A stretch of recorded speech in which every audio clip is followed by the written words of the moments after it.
आज दुई भाई ट्यूशन होता बेले दुई भाई माड़ लगी दांत भंगा भुंगी हो जाइछन्ति।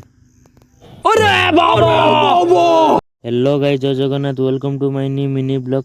आज सकाल सकाल मो काम था से ट्यूशन जाई नथली, तबे मु दांत घसी खाईदेली बिस्कुट जो रही से काम भी हेलानी। आर भी इंटरनल परीक्षा चलती, पुणी बोर्ड परीक्षा मुंड पर कहूँ मु बाहर को जिमी। मु गाधे पाधे बसीगली खाइबाकू। घरे जिते बड़े आईस हो मन पड़ुनी भिडियो करने।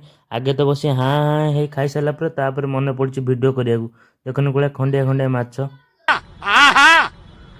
जन उरुओ फल नौला पाखु मागिनी आसली भिडियो करी बोली। थरे कही भिडियो देखे बोली किंतु देखे नी भाई। पूरा टेस्ट पूरा खटा खटा को जल्दी रस न खाइले खाई हेबनी। मो रिएक्शन जानी पारते किए खाइছে सब कमेंट करिवो। माडगोल हेगला माडगोल भिडियो देखुन तो जानिबे। मो दीदी ट्यूशन करी बाहर को जाइथिया बेले एई व्यक्ति मारी क्या दांत होइने देखन तो आग दांत गोटे सब बुद्धि बाहरी पड़ुची।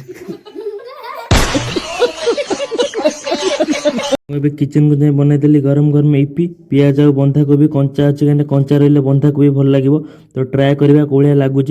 बंधा कोबी जो कंचा अच्छी पार्टी पूरा बढ़िया। शीघ्र मो आईडी को जाए 200 सब्सक्राइब पूरा कर दिया। 200 सब्सक्राइब पूरा हवा अल्प किसी सब्सक्राइबर बाकी अच्छी रही। जय जगन्नाथ।